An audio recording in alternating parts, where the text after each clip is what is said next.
Hello, hello. Welcome again to CAE's CREATE12 challenge, where each lesson will be covering an element or principle of art and incorporate fun projects. This lesson will be covering the art principle balance. Balance refers to the sense of equal distribution of visual weight in an artwork. Let's get started with the project, shall we?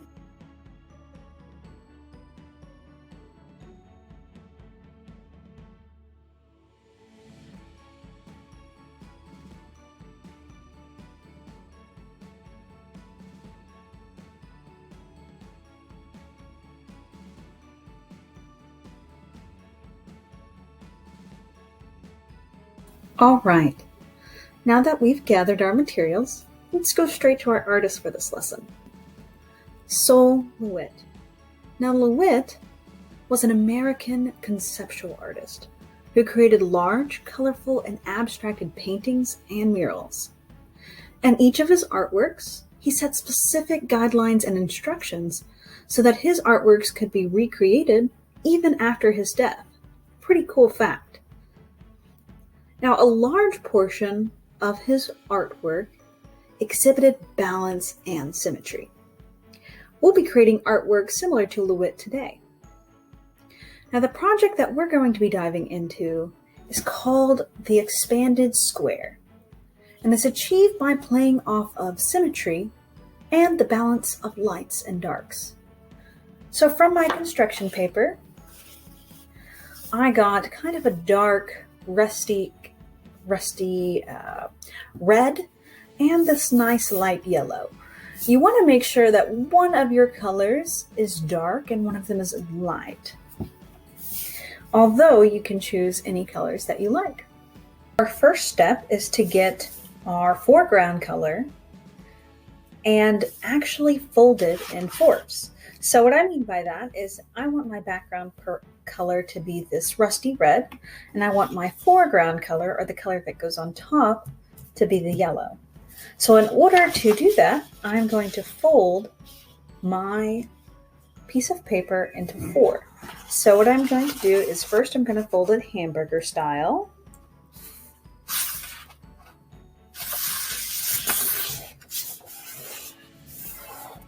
And I'm going to make sure that crease is nice and crisp. So fold it back and forth so I can use it to tear later.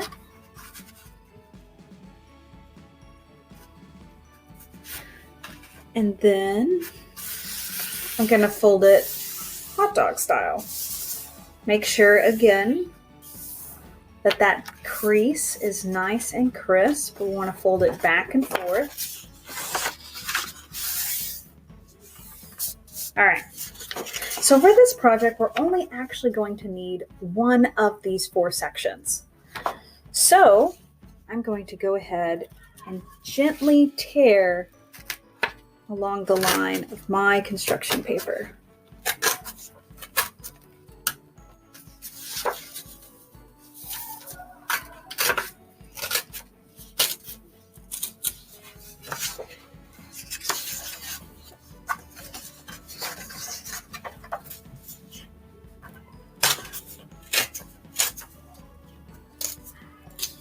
All right, so now we have our background and our foreground. So once that step is complete, let's go ahead and go on to the next step. For this part, I'm actually going to draw designs on this middle square, not on the outside, but just on the middle. So what that means is I have to come up with something that I think is symmetrical. So a lot of things in nature are actually symmetrical. If you think about it, there's a lot of flowers, butterflies are symmetrical, a lot of insects are symmetrical. So what I'm going to do is I'm going to incorporate symmetrical objects inside of this rectangle or square here. But I'm only going to make half of that insect or flower or butterfly. And I'll give you an example right here. So I'm going to go ahead and start with a butterfly here. And remember, whenever you're drawing yours, to keep your pencil marks very light. All right, so that way we can erase them later if we need to.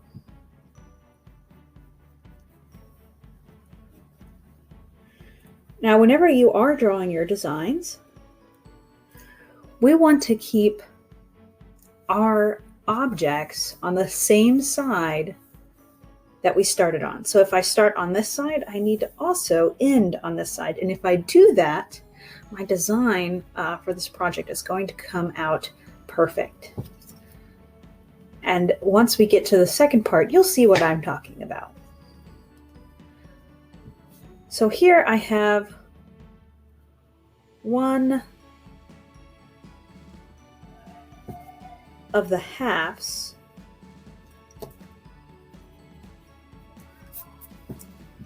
of my butterfly. All right. And your designs do not have to be this complex. Now, I'm going to eventually cut this shape out, but I also want to incorporate opposite elements inside the butterfly itself. So possibly some different shapes that kind of follow along with the wing pattern.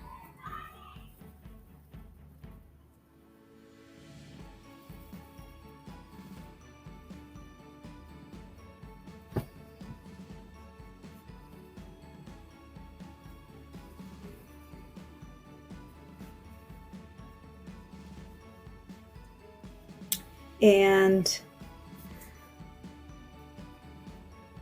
after that, there's just one of my objects. Next, I'm probably going to do a flower somewhere over here, just to really follow along with that nature, kind of natural theme. Okay? And the flower that I want to do is a daisy. Now, a daisy has lots of little tiny petals. Kind of have like a circle in the middle. Let's see. And remember, I'm following along just like I did on the butterfly. I'm only drawing half of my object here. Now again, you do not have to make super complex objects, because we will be cutting these out later, which means that if you are, if you have trouble cutting out very tiny pieces of paper, I know that I do sometimes, then you want to draw a little bit simpler. Okay? But I am putting quite a lot of petals on this daisy here.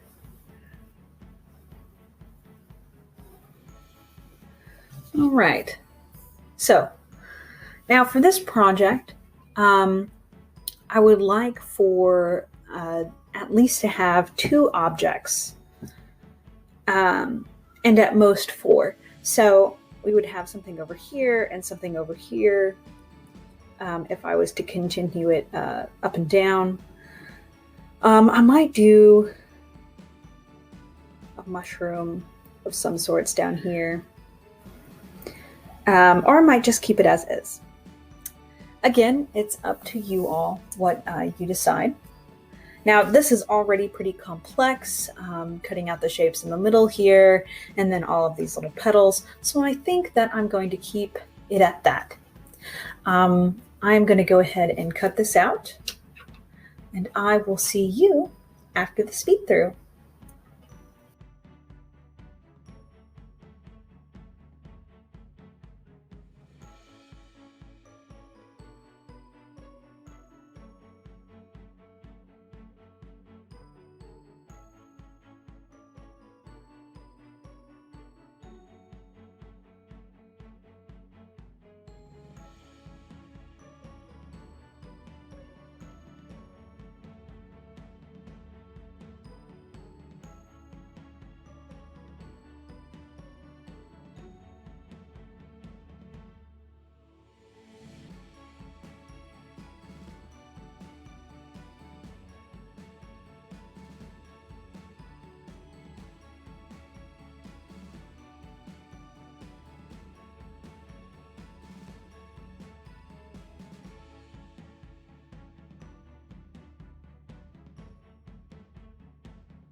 So we are finished with our expanded square project. We have cut out our shapes, as you can see here, and then we have flipped them over. So this is actually the back side, and we just butted those shapes right up against their cutouts here.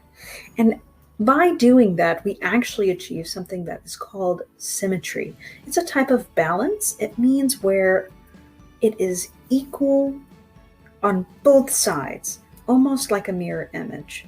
And we have that with the daisy as well over here. Now, in order to get all those little tiny tidbits of paper glued down, I actually used my glue cap and just smoothed them down without wrinkling the edges. Because unlike normally whenever we cut out something, we actually keep both parts of the cutout. So we keep the large part where we cut the small shapes out of, and we actually keep the shape itself. So it's really important to be very precise whenever we're cutting, but also make sure that no little tiny shapes get cut off or folded over. And so that's why I used my glue cap to smooth down those hard to smooth places. In addition, you may notice that instead of portrait orientation, which I had before, I actually went ahead and made it landscape or more horizontal. And that's because my expanded square was a little bit more horizontal. I chose to do the sides instead of the top and bottom. Now, if you did the top and the bottom, you can go ahead and put it on portrait orientation, and then you'll have more room. Now, this is a very simple rendition of the expanded square project. These can actually become very, very complex, and I'll have some examples on the screen to show you how complex that they can get. They can also even get more simpler than this, such as with shapes and different designs. Be sure to share your projects with us over at CAE. I always enjoy seeing them, and I will see you in the next lesson.